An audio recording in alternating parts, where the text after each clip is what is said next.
最近收到人民邮电出版社的一本书，引发了我对概念设计的一些思考，借由这个视频分享给大家。这是这本书的封面，它的名字叫做《照相：人体结构造型与角色设计》。这本书有8个章节，它的总体逻辑可以分为2个大的部分。第一部分是第1章到第3章，这部分讲的是一个树体的形状规律和动作规律。树体是书中引用的一个概念，这个概念在冰人模型和娃娃模型里比较流行，指的是没有穿衣服的裸体人偶。这前3章都是讲一个没有被设计和装饰过的人体，在不同的年龄、不同的性别上有什么结构上的特征，其中头又是最复杂的，所以单独用第2章的篇幅来讲头的部分。第3章就是在讲人体在不同运动状态下的结构特点和动作特点。通过这3章，你就基本上了解了在绘画中真实的人体特征应该是怎样的。有了原版，我们就可以开始做变形和改造了。那么接下来的章节其实就是展示不同风格的人物造型设计案例，从中式、日式到西式，从幻想到非人类，这就是剩下5章所要传递的信息。这本书的作者是麻子老雷，和我一样毕业于中央美术学院，他毕业后一直从事概念角色设计的工作。这本书是他整个造型设计的经验合集，你可以看得出来，这些都是线稿，没有上色，线条走的是一种均质化的线条道路，也就是没有明显的粗细变化和深浅变化，非常接近中国的白描状态。这样的线稿能很方便的扫描导入到软件中，然后进行后续的上色和加工。整本书的讲述特点特别像看他作画视频中听他喃喃自语的说，我这里为什么要这么画，我想到了什么，那个时代的某种特点是这样的，然后边画边改，逐步从一个草稿变成一个清晰的造型。它不是一种逻辑严谨的推理结构，告诉你第1步一定要做什么，第2步再做什么，是一种比较经验化的论述合集，很适合把这本书当成一种参考来理解和借鉴。这里面每一章的线稿完成度都非常高，它适合那种已经会画画了的，并且对角色造型很感兴趣的人来学习观看。如果你是一个完全的零基础小白，那么这本书适合放在你的床头当画册来欣赏，直接学习的难度是比较高的。出版社问我要不要考虑推荐这本书，我看完以后觉得要推荐，因为这一类书在中国的绘画教材市场上太稀少了，能有一个行业的专业者出来把自己的经验分享出来是非常不容易的事。这样的书非常值得被鼓励，因为我知道有很多的绘画爱好者也想干这样的事情，把自己喜欢的角色设计出来，享受那个从无到有的创作过程。不过这本书的缺陷就在于后面的创作环节中没有把他这些角色设计线稿中引用的那些素材参考照片给放上来，没有完整的描述这个角色对应的概念内容。这部分是由于版权问题所导致的一种遗憾，这就相当于创作环节中最开始的2个启动环节缺失了。说起创作的流程，其实大部分的概念设计师，无论是做角色的还是做场景的，他们在画出一张成品前，其实已经在脑海里完成了近乎90%的想象，素材和条件都已搜罗的差不多了，最后才在软件或纸面上涂改完成剩下的10%。但是绝大部分人不是从一个严谨的系统逻辑开始，一步一步做出来的，而是心里那么想就那么画了。很多资深的创作者每一次创作前都对他想要画的那个角色充满了喜爱，他已经在梦里面画了很多次，或者在他喜欢的故事里阅读了很多遍，借着那份强烈的热爱一点一点把它画了出来。与其说是他设计出来的这个角色，不如说是他想象出来的。魔戒的概念设计师艾伦里就是这样的典范代表，从小就喜欢魔戒的故事，在他小学的时候就开始在纸上涂画寻找那样的形象了。那有步骤有逻辑的系统创作过程是怎样的呢？毕竟那种模糊不定的热爱和想象不具备可传授的特质。如果要问我心理完善的创作流程是怎样的，那我肯定推荐朱峰老师的创作流程，把幻想变成一种令人信服的图像，这是当代电脑插画艺术界的核心理念，也是电影特效行业的核心价值。如果不是坚持这个理念，我们不会看到钢铁侠这样细致的装甲变形，也看不到星球大战、魔戒这些特别出色的特效电影。幻想只有变得有理有据、令人信服，才具备一种震撼人心的力量。想要创作出这样的造型，首先必须得有一个完整的故事架构。好的故事设定是一切造型的开始，然后我们会围绕这个故事设定去考虑现实生活中的各种真实的原型，对这个幻想中所增加的新功能做一个合理的考虑。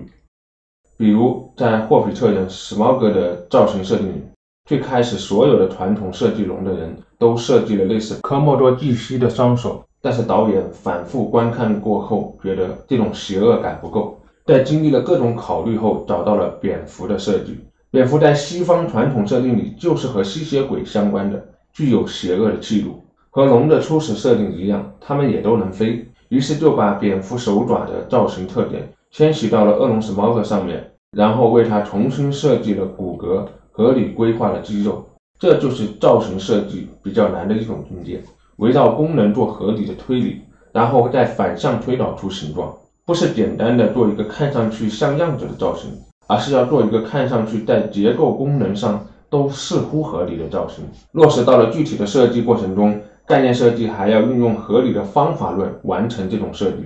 朱峰老师则会把形状设计的考虑分为3个梯度逐步进行，先从事物的剪影开始，做一个基本的几何特征概括，这是一级信息，然后再在里面进行形状上的分割，完善这个剪影内部的具体形态，这是2级信息。到了第3级，就是做一些更细小的结构造型，来打破1级和2级的这种僵硬感，使得画面的元素更丰富，细节更饱满。再往后面可以考虑做一些更丰富的颜色渲染，在表面上贴各种肌理材质或者贴图，这些统称为4级信息和5级信息，它们之间没有明确的界限，这2层信息是不会干扰主体造型的，没有它们前面那个造型仍然存在。这整个逻辑特别像一个完整的模型从设计到制作的过程。造型设计师先会做出白模的树体，像做雕塑一样，从最简单的主干开始往上面叠加，做出具体的造型，完成1级到3级的信息架构，然后喷涂师在上面喷涂颜色，这样便完成了整个完整的作品。概念设计师就是在电脑软件上完成了全部过程，但是这是一个拥有高昂项目经费支持下的理想创作状态，真实的大部分概念设计的创作状态并非如此。我邀请了一直投入在概念设计创作领域的樊恩老师来现身说法，来分享一下真实的创作情况，并由此展开一整段讨论，分享给大家。有兴趣的同学们可以关注樊恩老师的 B 站账号，他一直在上面分享着他的创作过程和心得。真实的创作情况就是，甲方们通常会告诉设计师，我们需要某个已经取得商业成功的游戏或者电影中的那个造型，请往那个感觉上去靠。那么设计师会以原版作为参照，替换对应的设计元素。由于这些元素都是甲方的要求，这会在本质上导致设计师缺乏个人的思考机会。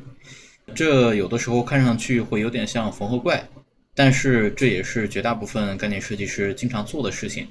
更换造型和直接拿已有的东西进来，其实是这个行业的常态。我们必须要在前人的造型基础之上去进行迭代。即使是世界顶尖的概念设计师，其实也是这样工作的。而这个概念设计能否做好的关键呢，其实恰恰就是要学会如何去找合适的参考，并把它运用到你自己的设计里。但现有的市场行情导致设计师是没有对设计结果有决定权的，这就使得大部分的概念设计师不太有机会来决定思考这个设计是否是真的合理。朱峰老师的那种创作情况呢，是一种比较理想的情况，也是许多概念设计师梦寐以求的创作流程。但是能够支撑这样创作的项目是非常稀缺的，就导致大部分以此为生的设计师是没有办法获得足够的锻炼机会的。黑神话悟空的创作其实就是一种很理想的创作场景，和荒野大镖客类似，它是做了一个属于中国人的精神符号家园。创作的故事设定是已经经过无数作者共同努力的结果了。我们很多中国人对《西游记》都有相当的共识基础，而且它的设计资源十分丰富，能够借鉴和挖掘的素材非常广泛，这其实是创作中非常重要的东西。某种程度上可以说是成本最高的环节。它们就像科幻创作里的近现代科幻设定创作一样，大部分道具呢都是可以依据现在已有的资源做考虑的，但是相对于遥远的未来科幻，创作难度就高了很多。很多东西呢都需要你重新去设定去想象，它不但挑战了观众的共识，导致你的图像表达有相对较高的阅读门槛和设计难度，而且还非常的挑战创作者的设计力和精力，而这样的东西是需要经济来支撑的。像赛博朋克这款游戏就是这样烂掉的，因为那个时候已经没有足够的钱再去支撑团队做那样无休止的设定和考虑去设计了，钱已经不够用了，所以必须得赶紧上线先卖一波，等有了钱之后再来打补丁。没错，就是这样一种情况。好的作品消耗的是天量资源，概念设计最重要的依托是故事设定本身，这是一种非常稀缺的东西。好的视觉作品是在前人的基础上积累起来的。黑神话悟空设计的主导者杨奇老师早些年做的造型设计是力图把中国的服化道的造型逻辑，以及中国传统雕塑里的肢体流动特征和欧美的写实体系进行一种结合。他自己也设计了一系列的道具，但是这一次重新做黑神话，他更成熟了，没有再去做过于刻意的人为创造了，认识到了自己的局限。黑神话里面的很多场景是直接把中国现有的雕塑文物照搬过来的，因为这里面每一款家具、器物、房屋、雕塑都是前人前赴后续几辈子、上百年、上千年的心血凝结，不是我们这些现代的人几年的时间就能够超越的。好的造型设计非常非常难，一辈子能出一件就不错了。而游戏概念设计要创造出一堆新的造型，这是非常难的。所以这种有资源可考据的东西，非常有利于我们的幻想变现。其实遥远的文物重新出现在游戏中，也能创造一种新的视觉体验。毕竟对于我们过去的东西，我们的传统视觉符号，很多人不见得都了解，大部分只是有一种模糊的印象，而没有一种触碰的觉知。黑神话悟空团队目前难能可贵的，能成熟的认知到作为概念设计师的生命局限，踏踏实实的把前人的造型经验在一个合理的故事设定上给呈现出来，这已经足够的震撼人心了。没错，荒野大镖客其实制作的就是整个美国人在西部时代的一个符号精神，它就是把那个年代的影像、地形完整的进行了复刻，用新时代的方法把过去的故事内容进行了新的包装。像阿凡达这样的未来科幻，其实它的设计量已经非常恐怖了，但它妙就妙在那个未来的外星人是一个比较落后的部落文化的状态，它不是一个难以描述的三体人或者硅基生物。所以那里面大量物件的造型都可以以地球现有的一些部落文化的装饰道具来进行借鉴和参考，不然的话呢，这部电影根本就是拍不出来的。既然好的设计如此之艰难，而概念设计师们又缺乏好的项目来锻炼，那我们的概念设计不就被困在这样一个死循环的困境中了吗？目前是这样的困境，依托好的项目来锻炼设计师是不太现实的，因为资本是逐利的。这样的话呢，成本太高了，每次立一个项就要让团队成员从头到尾重新学习，从零开始做各种的设定和设计，大概会把一个公司给直接拖死，这是不可持续的事情。我个人认为，真正有可能的是把概念设计的门槛降低，让更多的人来从事概念设计。我们现在的概念设计师太少了，真正懂得设计的十分稀缺。当有一天某一个公司想做某种故事类型的项目，这方面的风格呢，可能已经有很多的概念设计师在做了。当这个基数足够大的时候呢，这些项目是可以从这些已有的设计师中挑出一些比较符合他们项目需求的人来完成这个作品的。那在有很多好的设计师作为基础之上，好的作品也就容易产生了。如果这个时候这个公司和设计师他们两个可以一拍即合，那就比较容易创造出一个经典的视觉。像艾伦里、安野秀明、朱峰这些了不起的概念设计师，基本上都是从小就开始画画，开始想象他们感兴趣的东西。安野秀明从小到大都在创作怪兽、机器人、飞行器，当他的同龄人还在画两个小人打架的时候，他就已经开始创作两个机械之间的碰撞了。这些好的作品呢，其实都是需要花很多时间去构想的。一个好的设计要投入非常多的精力，如果资本不支持，那么能够让这个作品产生的主要动力就是热爱了。只有足够的热爱和喜欢，才能够让一个概念创作者忽视人生中其他的代价，持续的去完善这个作品。做概念设计的乐趣如同上帝创造一个世界一样，这是无与伦比的快乐。但是这样的快乐想要得到它的成本太高了。在我们过去的美术教学中，其实一直有3种类型的绘画。第一种是单纯的把眼前所见的事物认真的描绘出来的绘画，它的核心乐趣点在于纯然的观察，如同禅修一样，进入到一种物我两相忘的入定状态。能够享受这种绘画乐趣的人，本质上是一种人生的过客，是这个世界的一种深度参与的观察者。他渴求并尊重这个世界的本来面貌。这种极致的写实绘画并不是谁都能画得出来的，不是这种性格的人很难做到那种程度，因为在他们的绘画中展现的自我是隐藏甚至是消失的。第二种是把绘画当成一种手段，渴求呈现内心情绪和思维状态的人。他们想画的不是眼前所见的，而是内心里所感受到的无法用言语描述的信息。为此他们必须做到像齐白石说的那样，把物体的真实性给打破，在是与不是之间找出一个容纳自我情绪传达的空间，借助各种不那么写实的意象甚至是抽象的符号来传递自己内心的情绪和理念。印象派、蒙德里安、吴冠中都是这种类型。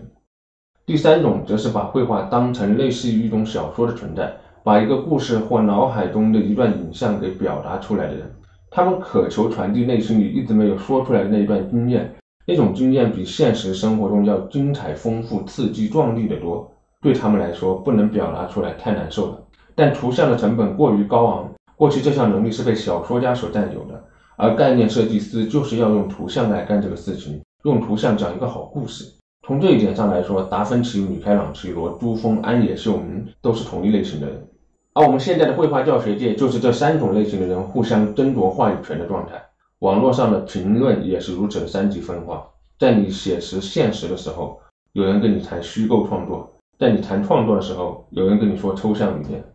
3种不同的价值体系互相交错，也造成了教学理念的互相理论。而在我们过去的经验中，写实绘画和虚构创作之间是有较为紧密的联系的。长久的去练习这个写实绘画的能力，能够为后面这个虚构创作打下一定的基础。对于传统的绘画教学，就是从第一种人所喜欢的状态跳跃到第3种人所享受的状态。其实我们大部分人是上述3种特质的结合体，没有人是极端的只享受其中一种的，每个人各有一部分偏重而已。但是对于部分特别渴求表达的人来说，那个漫长的写实绘画的学习阶段是一个很折磨人的体验。一想到自己能够用图像来自由表达的那个乐趣，于是便对眼前这些漫长的代价难以忍受了。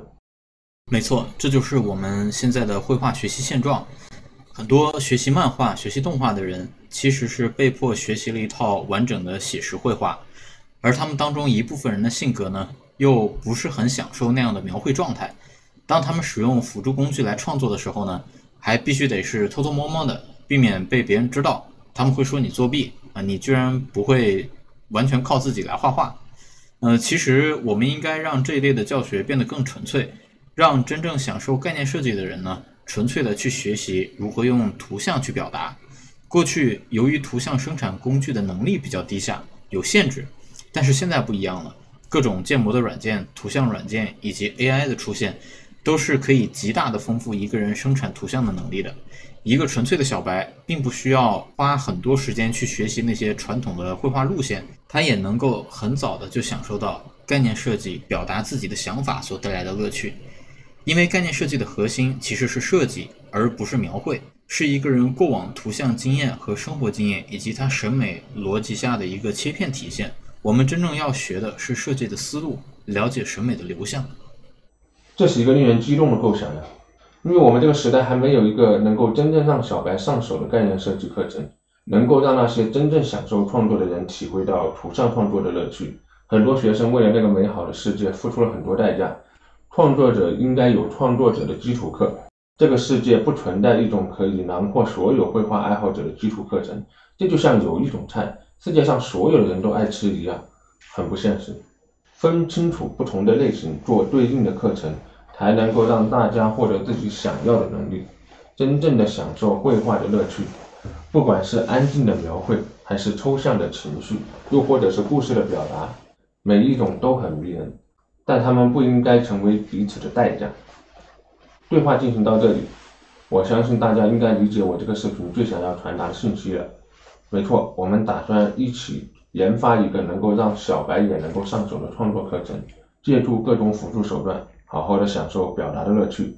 我和樊安老师一见如故，聊了很多，这是我们其中一部分的聊天内容，也是我们共同想要做的事情。从有一个想法到这个课程被完整的设计出来，它是一个怎样的过程呢？我也想通过后续的视频来逐步传递给大家。